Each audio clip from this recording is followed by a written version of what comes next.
fireballs swarmed together and pushed Daniel away, subduing him firmly in the corner. He couldn't move. Suddenly, ominous clouds rose from the box, and a violent lightning flashed through the room. The figure of a giant slowly emerged from the thick clouds, and the entire attic became overwhelmed with its evil aura.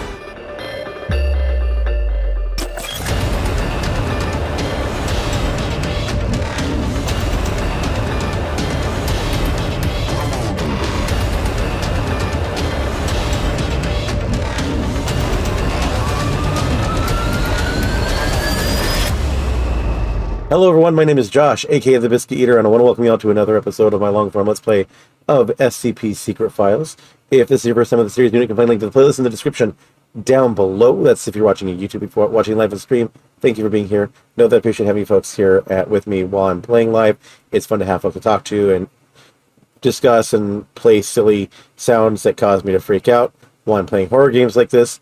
And all that. All that's available in the chat under the channel points options, so check them out. Of course, if you are just here to watch and you don't want to be involved in chat, that's perfectly okay. You know what? I appreciate having each and every one of you here, regardless of whether you're participating in the chat or not. You're still welcome and much appreciated. That being said, if you would like to join us live, you can do so every Monday and Wednesday from 7:30 p.m. until 10 p.m. Pacific at twitch.tv/The Biscuit Eater. Now, I do want to, again, for those who are just jumping in here, if you're not aware, I'm currently dealing with some a sore throat and some difficulty, fatigue and such, because I currently am COVID positive. I'm on the tail end, hopefully soon. So we'll see how that goes. But that's if I sound a little bit rough today or seem a little bit off, that's probably why. Cat goes, not seen this before. Verbal abuse of any form is strictly prohibited. Those who do not abide will be injected with amnestics. Yeah. The announcements are actually player submitted. Folks who were involved in, or who are involved in the early access, were able to submit suggestions and such, and those were added to the game afterwards. Anyways, we left off at the end of the second of 5 stories in the game. We're doing our final chat here. So, how was the first mission, Carl? Confused at first, but I got over it. Yeah, that works. Good. I have to admit, you are no worse than I expected. How about a taco night for celebration? So, are we really using a living being as a tool to contain anomalous objects?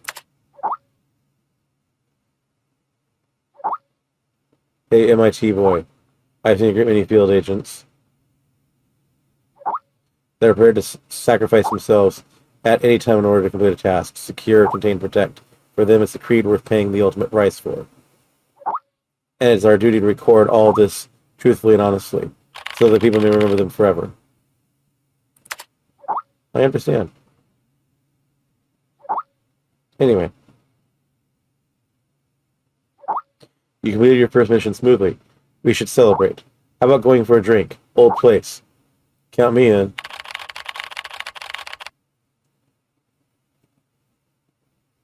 That sounds cool, but I can't drink too much. How about a taco night? Or a donut night? That dude with his Rick and Morty fixation. Celebrate the completion of my first ever archive mission. My colleagues threw a small party. It all started to grow on me, my colleagues in this place. I started to really enjoy all of it. Maybe it was all the drinking. I dreamt I was lost in a strange cave. It was dark and damp and smelled of decay. And in the depths of the darkness, I saw at all times 2 red dots, monitoring my every move. What a strange dream. Tequila is too strong of a drink. I need an espresso to sober me up.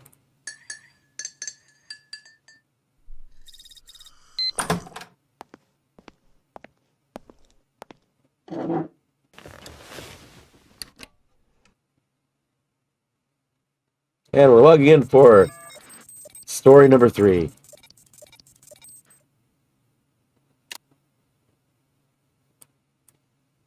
I think...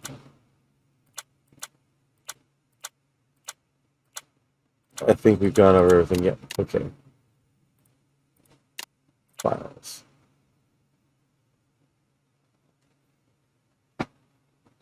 Enter data regarding the investigation reports into the archive system on the right. Okay, so Appendix 421, 2012. Object is an irregular clay pot with a height of 23 centimeters and a diameter of 28 centimeters. But do not be fooled by its appearance in an organism. A womb. Yes, an earthen womb. SCP-660 may be safely stored in a standard safe deposit box, provided its mouth remains covered with an inert Perspex disc and sealed with tamper-proof tape. Log of tests involving human experimentation with SCP-660. Lab report 660A. Sample condition: skin flap harvested left thigh of the cadaver of D612. Donor was healthy in all respects prior to death. Sample use: tissue sample left in SCP-660 for 2 months duration. Result: daily biopsies indicate viability of sample. Cell samples taken from tissue graft are cultured in vitro, revealing a predisposition towards precancerous and cancerous growth. Report 660B. Sample condition: skin flap harvested from the left thigh of the cadaver of 612. Tissue sample left in 660 for 2 months duration, then grafted on the torso of a D-class personnel with second and third degree burns. The recipient's anomaly testing record had no contraindications with SCP-660. Result: tissue graft takes without complication, healing according to usual steps of adherence, serum inhibition, and revascularization. However, as common with severe burn cases, the compromised skin barrier led to infection and eventual fatal septic shock. Postmortem biopsy and analysis indicate skin graft would have returned to full histological structure and function had the recipient survived.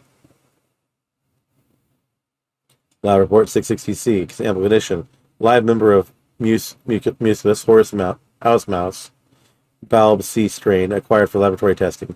By use of SCP redacted, the consciousness of D614 was implanted into the specimen. D614 was chosen for its demonstrated resistance to the negative effects of prolonged isolation and sensory deprivation. Sample use: specimen left in SCP-660 for 2 months duration.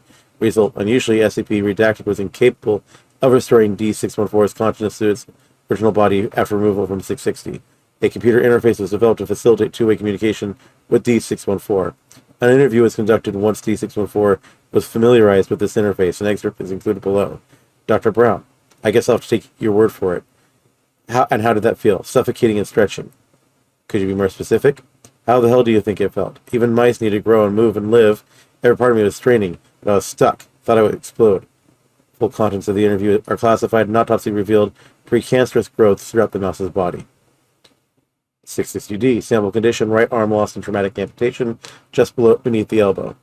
D778 was severely injured in an incident involving SCP redacted. Lost limb recovered as part of cleanup operations. Subject would not have survived immediate redacted surgery due to other injuries involving severe vascular compromise. Yep.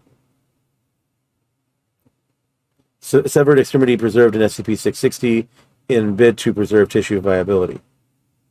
Result: right arm successfully reattached to previous owner. Subject retorts return of sensation in fingers of right hand, contrary to poor prognosis due to severe tissue avulsion and nerve damage sustained in initial injury. Biopsy reveals little to no precancerous cell growth. Transplant ruled a tentative success. D778 has been retained for further observation. Addendum: human testing with SCP-660 is suspended due to the sudden death of D778 from teratoma with malignant transformation. I've seen fetus and feto before, but never had one try to grab my probe during an autopsy. Dr. Grayson, in appendix, as of today, SCP-1 has been neutralized. SCP-660 no longer exhibits any other forms or shapes. It has been classified as safe by the Foundation. Research on SCP-660-1 will be transferred to the Reliquary Research Institute. Details available to personnel with clearance 4-/660. Okay.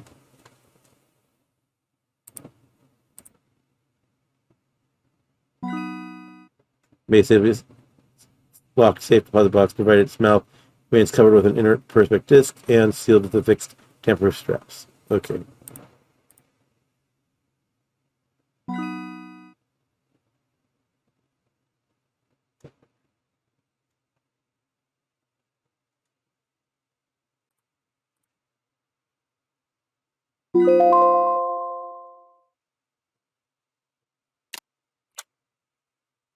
Okay. Addendum 143-1. The trees are grown on site from saplings obtained from parent plants located in our prefecture, Japan, in 1905. The parent trees were owned by a family of traditionalist swordsmiths and would be descended from the legendary sword maker named Amakuni. They referred to the original trees as Jinki no Kodochi, or the Bladewood Grove. It is from them that the Foundation gained the techniques to cut and work the wood and petals into serviceable items. The original trees are still in Japan, owned by the government, and still tended to by the same family. However, the government has denied all existence of the trees, and any products made from them are kept within the country. Addendum 143-2 SCP-143 is to be watered twice every day on a regular basis via a large sprinkler system unless already watered by local precipitation. Personnel are not allowed to enter the enclosure without level 4 administrative clearance and are advised not to touch any of SCP-143 nor stand beneath them unless wearing proper protective gear. It is important that no one be within the containment area when SCP-143 begins to shed. However, after shedding has concluded, the collection of the fallen petals for testing purposes has been authorized by the project director. Document 143-A. We lost 3 staff to 143 today. They were collecting petals dropped by the trees the previous day when the sudden gust picked up, shaking a good deal of the petals from the trees and blowing them around. Stayed that windy for a whole day. I'd send a cleanup crew, but it's still pretty windy and the odd petal is still falling. We'll have to pick up the remains when the wind dies down in a couple days. Testing logs. Hardness test. Okay, withstanding temperatures. Yeah, blade leaves. Exactly. The weight to strength ratio surpasses even that of titanium, being some 15% lighter than aluminum. Both are notoriously difficult to work due to their properties. But under high temperatures, upwards of 1500 Celsius, several pieces are capable of being fused together.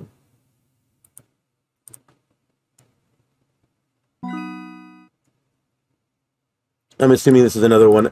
SCP-143 is another one that's directly from the SCP site.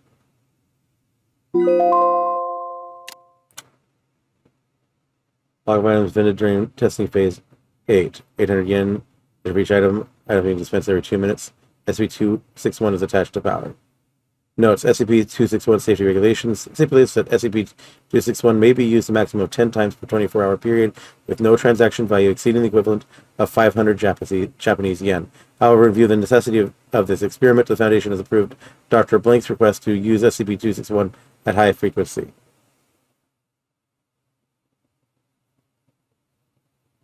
Okay, so Coke Zero, can of Diet Coke, packaging in English. Cheetos, a small bag of Cheetos, snack food packaging in English. Black, a single pack of caffeinated chewing gum, packaging in Japanese. Yan, a single Yan cone with peach dipping frosting, packaging in Japanese. The Meiji Seika Company does not produce this flavor. Pepsi Dragon Twist, a can of Pepsi Cola with a trace of fruit flavor, packaging in English. Flavor identified as dragon fruit. PepsiCo does not produce this product. Dark Side Cola, a can with clear plastic sides, packaging in Japanese. Liquid inside is clear. When opened, liquid appears to react to the air and changes to dark black over a period of several seconds. Black coloration looks like billowing smoke and cannot be reversed. Liquid tastes described as cola with something spicy in it. The Little Bakery 7 Grain, a small tube the size of a candy bar with a green button made of aluminum, packaging in English. When the top is twisted off, a mass of dough is extruded. Dough contains several enzymes and bacteria but not yet been identified. On contact with air, these cause the dough to rise and bake, killing the microbes in the process. Produces a small round loaf of bread weighing 250 grams. Taste described as good but chewy. Lemon clams. Thick plastic baggie with a plastic tube on the side containing water and 12 clams. Packaging in Dutch. Following unpackaged instructions, plastic tube is cracked like a glow stick. Liquid in the bag flashed to steam, venting from a hole that popped open on the top of the bag, slightly burning one researcher. Steaming finished after 38 seconds, after which clams were found to be fully cooked and infused with a mild lemon flavor. On investigation, clams matched no recorded species. Diet Ghost, a can containing an instance of SCP-2107. Packaging was in English.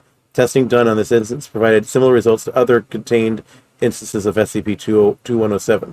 This marks the first time SCP-261 has invented another SCP object. Unknown, simple mesh bag filled with small multicolored pyramids. Packaging in an unknown language. Pyramids found to be very hard and unpleasant tasting compared to chalk in taste and consistency. Placed in hot water, pyramids open and produce strings that quickly dissolve, coloring the water the same shade as the pyramid. Water had no additional taste, but testing revealed a sharp increase in mineral, carbohydrate, and protein content, with several minerals unidentified at the present time. This content was found to be consistent with the recommended daily intake of nutrients for adult humans. Researcher ingesting the water reported stomach cramps 2 hours later, but no other effects. Yeah, not the only haunted vending machines. Unknown. Aluminum box with small glass window in the side and a large round button on the top. Packaging in unknown language. Box is seamless and appears to be filled with small round animals covered in fur, each with 3 small paws and a single large eye. Pressing the button causes the inside of the box to rapidly become superheated, cooking the small animals alive. Muffled noises and scratching were heard for several seconds during the cooking process. After 1 minute, 30 seconds, the front panel opens and gives access to the now cooked animals. Professor Kane volunteered to eat the animals with no other researchers willing to do so. Taste described as crunchy and very spicy, with a small hint of beef. Unknown. Tall, thin aluminum can, packaging in an unknown language. Opening the can caused a chemical reaction with the liquid inside the can. Liquid was apparently not intended for an oxygenated atmosphere and detonated violently, causing several injuries and killing 2 researchers. Yeah, cooked triples. Testing discontinued and area clear. Testing area observed to smell like citrus for several days. Dr. Blink conclusion. It was either food or drinks. Nothing else. How awful. Let's call it an end.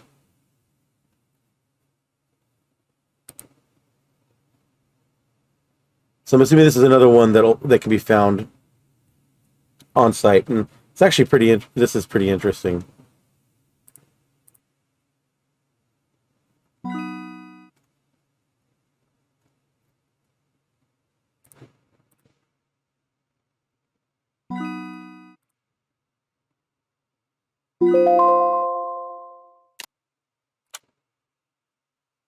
No tasks, no tasks, no tasks. Okay. So far, all these are from the website, including the stuff on the right side. Yeah. One of the nice things about the SCP Foundation, the group of people that this game is based on, it's a writing site, and everything is held under Creative Commons, share alike, meaning you can create stuff with it as long as you credit and link back and add to. Basically, you can't pretend to hold control of the SCPs. So it's 5 minutes to 4 o'clock now. Just about ready. You're not coming? Nah. Doesn't suit me.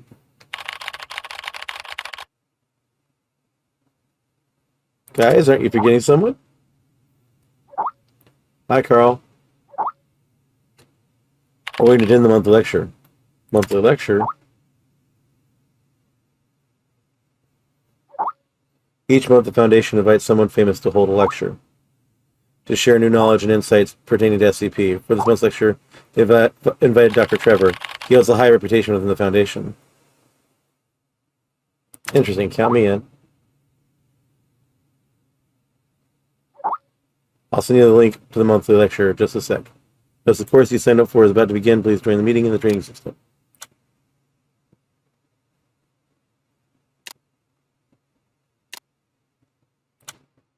Here goes episode 3.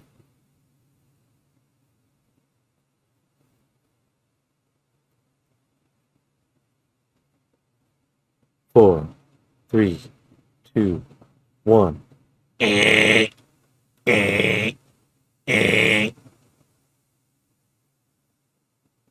It's loading.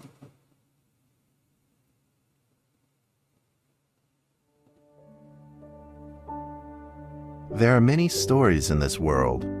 Some are read widely all over the world. Some are hidden in dust and known only by a handful of people. Today I'm going to tell you a story no one else has heard before. A real story of mystery and wonder and adventure. And then you too will become the guardian of this story. The story takes place in a world of long ago. The hero of our story is a little boy. His name is Daniel.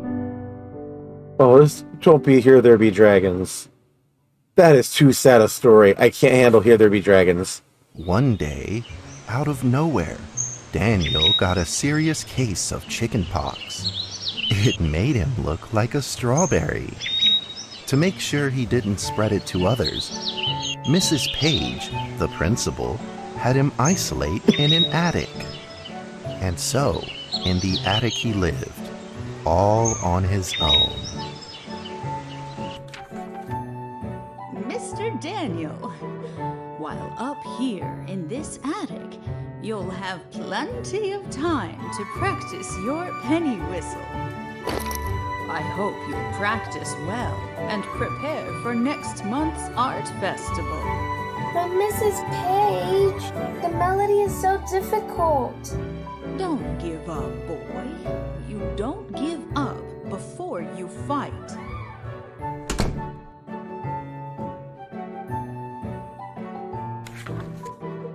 Daniel was reluctant at first, but he trusted Mrs. Page, and he knew he should listen. And so he practiced the penny whistle. Oh no. Oh, evil.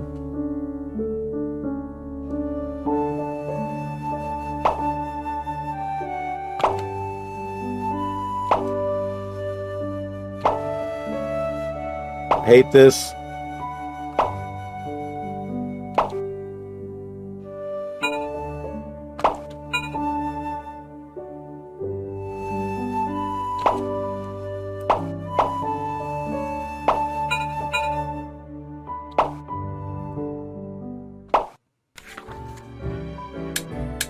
Suddenly, he heard some strange noises in the corner of the attic. Huh? Who's there? Daniel decided to go over and take a look. No, they did not. They did not say which SCP this was, Cap. At least I missed it. Oh, I have control now. Oh, that's fun. Because behind is...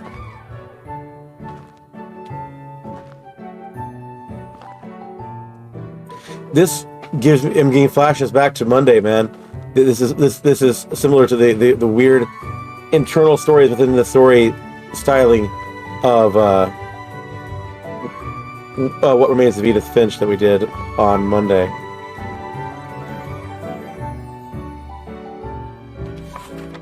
It was a mousetrap, and there was a red origami paper dragon inside It's the of dragons.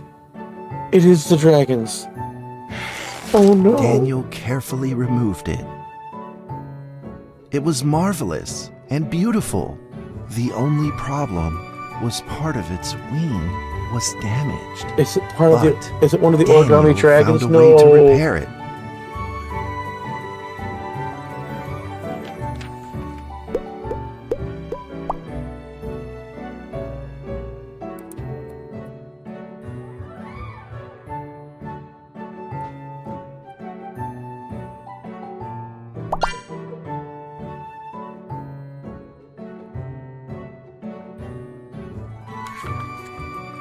Daniel held the repaired paper dragon high up in the air, imagining that it soared over all the world below. He played and played with the paper dragon. Wee! Woo! Dragon! Soar! In the warm afternoon sun, Daniel had to fight his eyelids just to keep them open.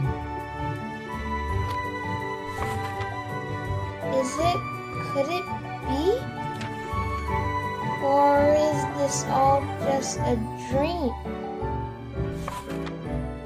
The next day, with boredom and loneliness weighing him down, he began to fiddle with the old radio.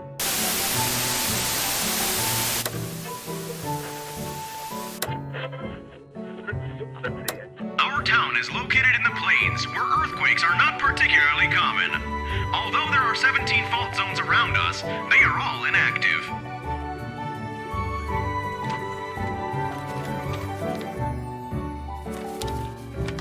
A scrunched up ball of paper rolled over to his feet. Where did this paper ball come from? Just as Daniel went to pick it up, the ball suddenly came to life, and it rolled away.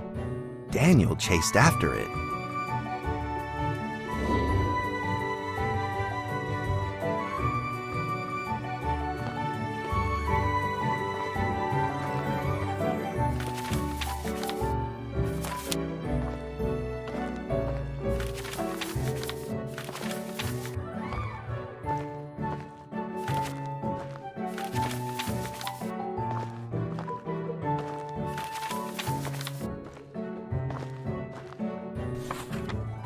Just as he was about to seize the rolling paper ball, suddenly, terrible sparks erupted from it.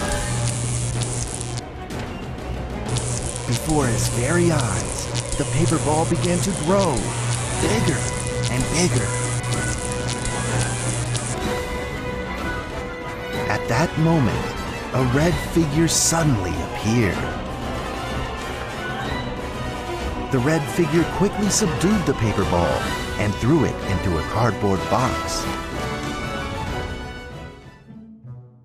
Daniel studied the red figure carefully. It had a sticker on its fluttering wing. It was the paper dragon. I wasn't dreaming. Thank you for saving me. Daniel was grateful and very happy. He walked closer to the paper dragon, but the paper dragon seemed timid and afraid and backed away. Just then, Daniel had an idea. He took out his penny whistle and slowly played a tune.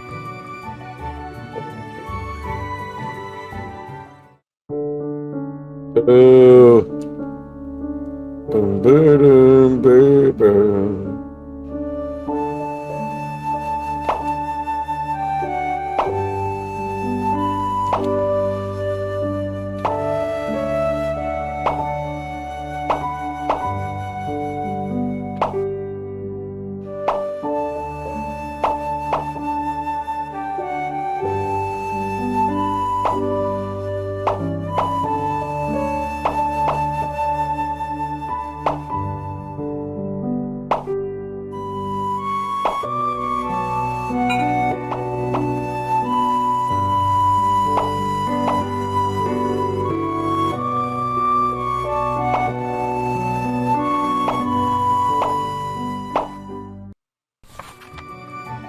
The paper dragon enjoyed the sound very much.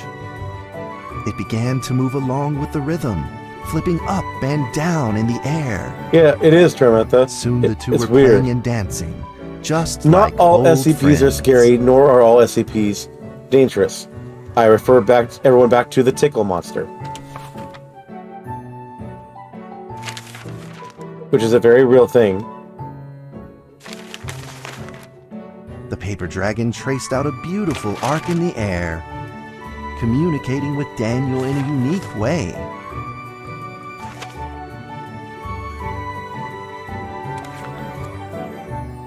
My cherished friend, after many long years, we finally meet again. Tell me, how has your family been? A great thank you for playing that music for me. You know how I love the beautiful rhythm of that instrument.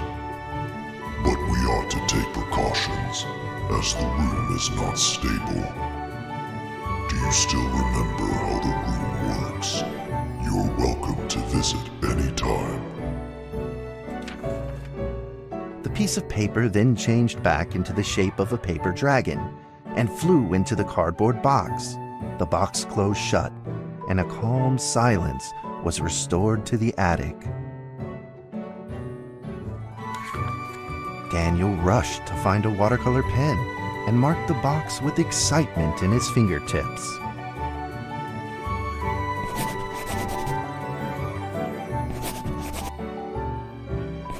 It is here be dragons. Over the next few days, the paper dragon came out often to play with Daniel. During this time, Daniel introduced many of his friends to the paper dragon.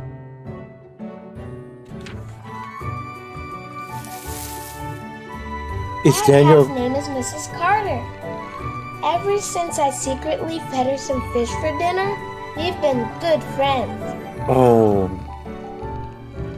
That's Duke, Mrs. Jessica's pet. He doesn't like rainy days or Mrs. Carter. Only smoked sausages for his taste.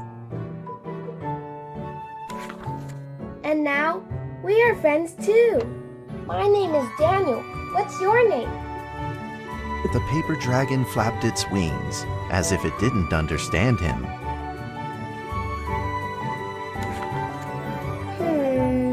Well, since you like the sound of the penny whistle so much, why don't I just call you Penny? I'll keep practicing to make it sound better. Daniel and Penny then played baseball together in the attic. Let's play cat. Oh no.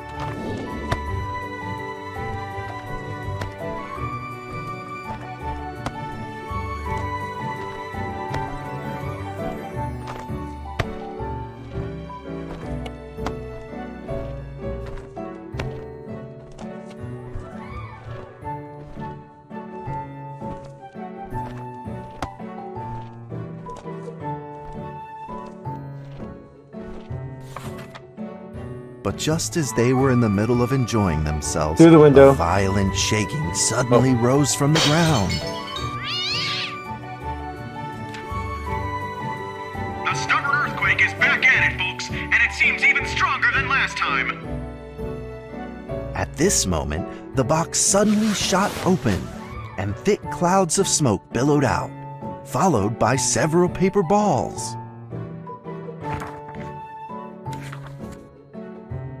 Penny attacked the paper balls without a moment's hesitation and promptly threw them back into the box. Penny then flew around in front of Daniel and rushed right back into the box. As the box closed, the earthquake stopped. Facing a friend's farewell without a formal goodbye, Daniel felt confused and lost. He moved the box to the center of the And ready attic. for spoops, not feels. Facing it, Yeah. he practiced his penny whistle day in and day out. Okay, thank you. I don't want to play it.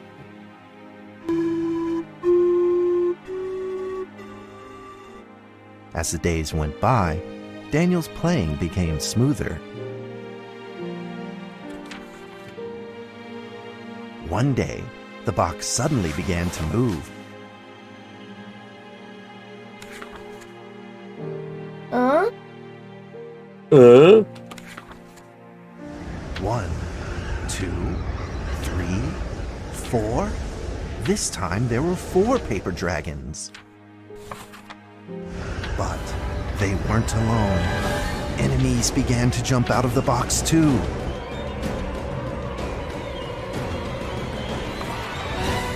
Earthquake! Another earthquake! This time it's reached a magnitude of 5.8! In that small attic, the 4 paper dragons fought fiercely against the paper balls.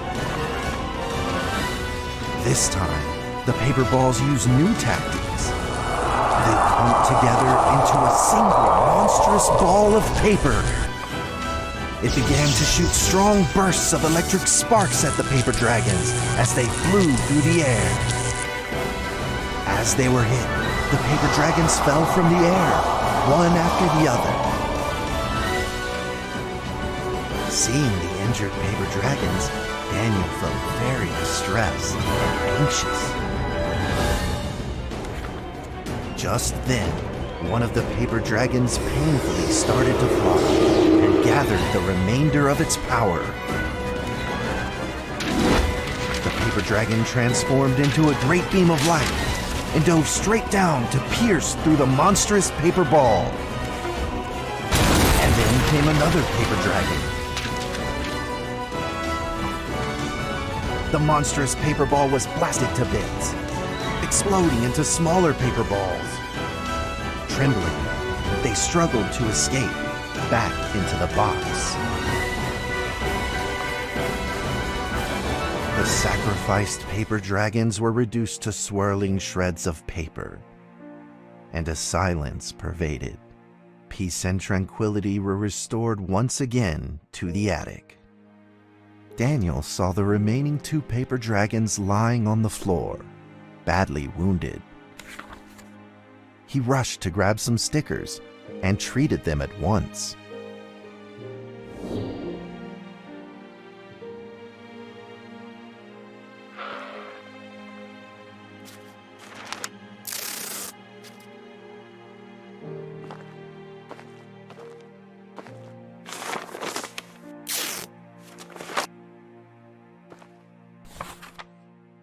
Suddenly, countless paper dragons began to gush from the box. The 2 wounded paper dragons were repaired and began to fly. Like 2 colored threads, they merged with the other dragons, flying in unison. The dragons moved like a tide, flying freely Cap, scene a little through bit. the attic. Daniel eagerly took out his penny whistle. He showed all his paper dragon friends the results of his hard work and practice.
You don't expect this from a game that has horror like the last one.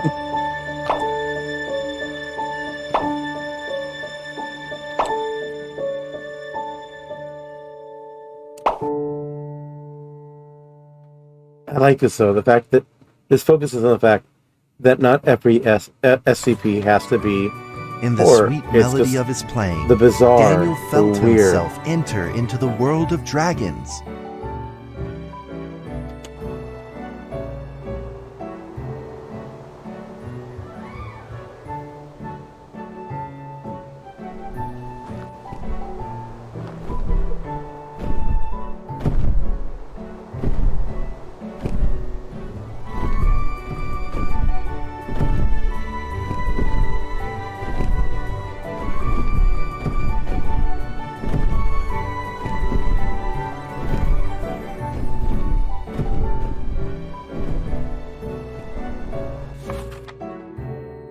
The paper dragons merged into a long letter and floated down towards Daniel to tell their story.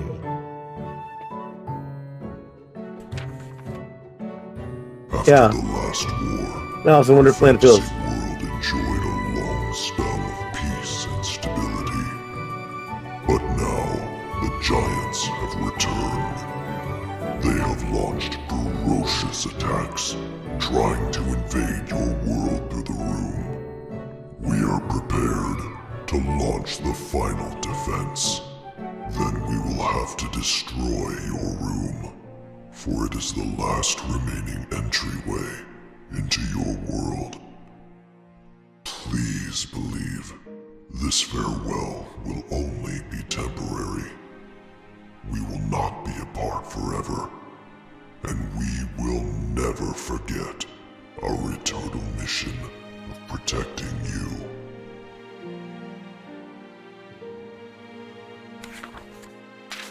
At that moment, the paper dragons, flew back into the box. Daniel still couldn't fully understand what the paper dragons had meant, but he had a vague feeling in his heart that he may never see his new friends again.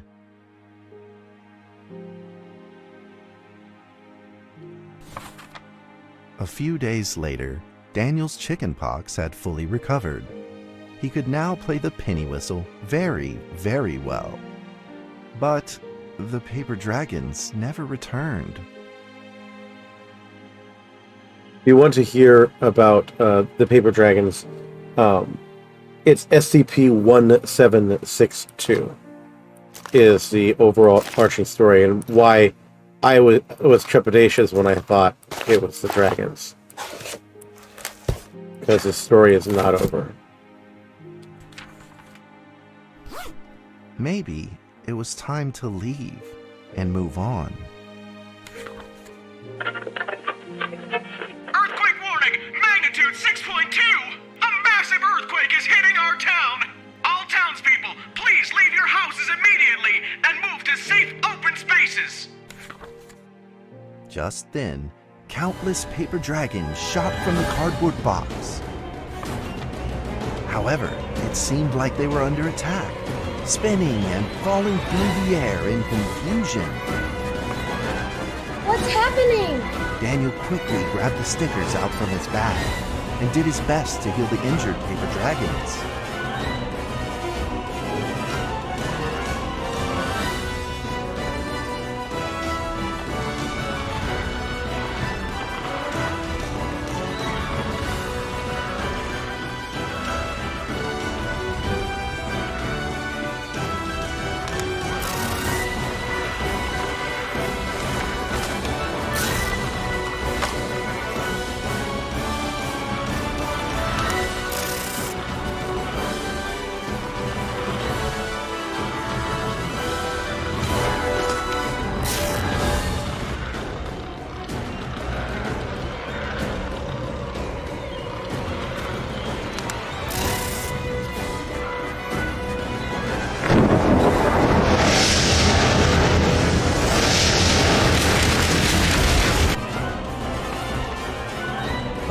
Balls swarmed together and pushed Daniel away, subduing him firmly in the corner.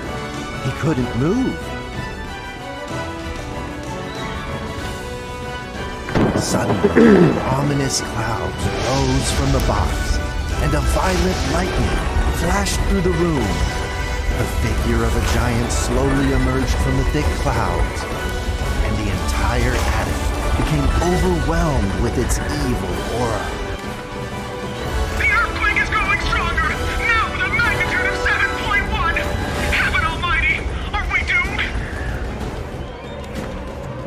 The giant unleashed its power maniacally. The paper dragons struggled against it, with no means of fighting back. At this critical moment, two paper dragons shined brilliantly. Together, they heroically crashed their bodies into the giant. Daniel thought the giant had been defeated by the paper dragons, but soon he found that things would probably not be so simple. The giant's figure could still be seen in the thick smoke, looking evil and terrible. The attacks of the paper dragons had had no effect, and the giant had only grown stronger. It fought back with a new ferocity. The paper dragons were simply no match for it. The earthquake is going stronger still! The greatest disaster this town has seen in over 100 years! My heavens! Will this nightmare ever end?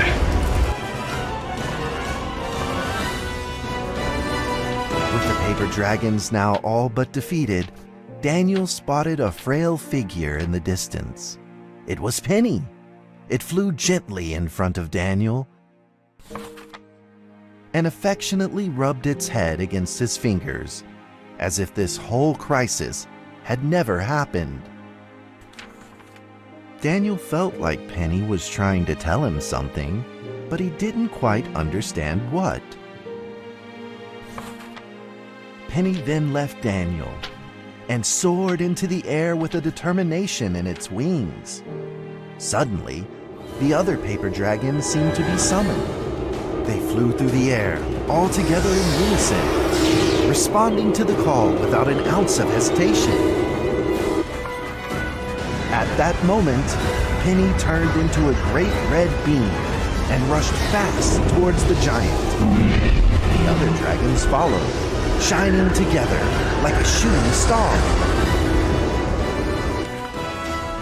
At that moment, Daniel seemed to see a real dragon flying. No!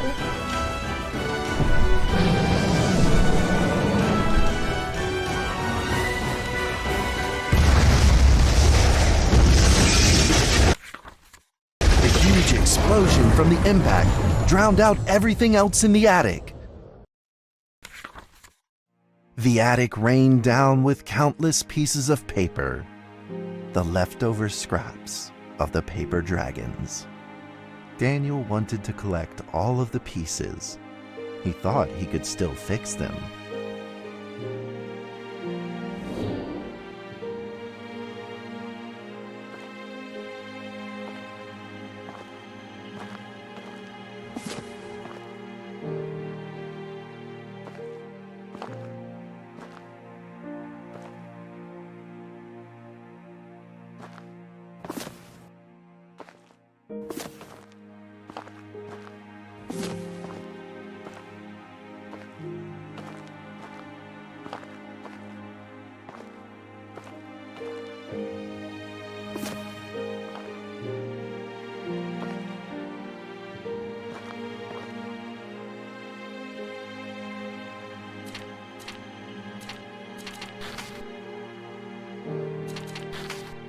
Oh, it's Penny.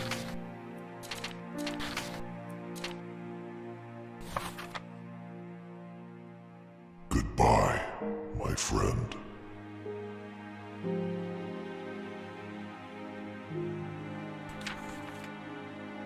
The nightmare is over. The earthquake has stopped. With God's mercy, our town is safe. We thank you, Lord, for your protection. Yeah. Things don't seem to ever make it out quite so good for the paper dragons, unfortunately. A few days later, the art festival was held as scheduled. Daniel Oh, we gotta do the attended recorder show again. with his penny whistle. One more time into the breach, my friends. And now, Daniel Trevor will perform a penny whistle solo of a song titled Fly With Me. Don't fly with me. Don't fly, let's fly away.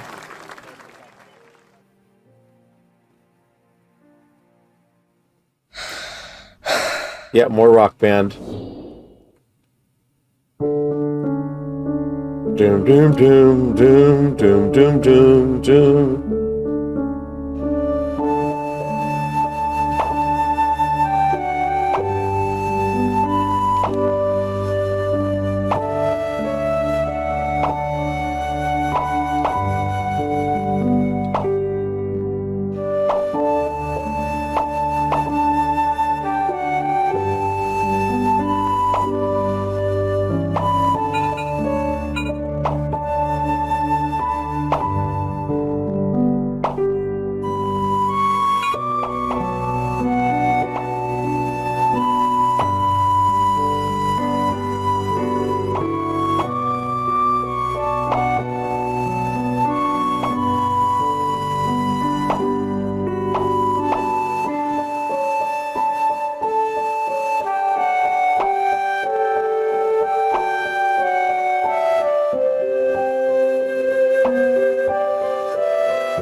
that's how the story ends.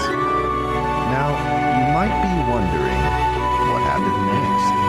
Are there still paper dragons in your world? Well, that's a difficult question to answer.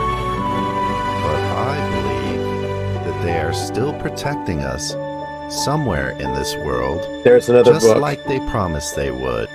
Forever. Into eternity. There's another doorway. And that's the SCP that I mentioned earlier.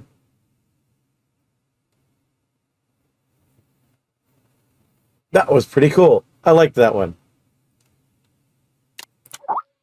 Dragon. Soar! What lovely paper dragons. I love them so much. Me too, but what happened to those cute little ones? SCP-1762 is now being contained at Reliquary Research Institute, where Dr. Daniel is supervising director. Daniel. Remember the child's name. Cardboard boxes remain silent. How do you know all this, again? I thought you didn't attend monthly lecture.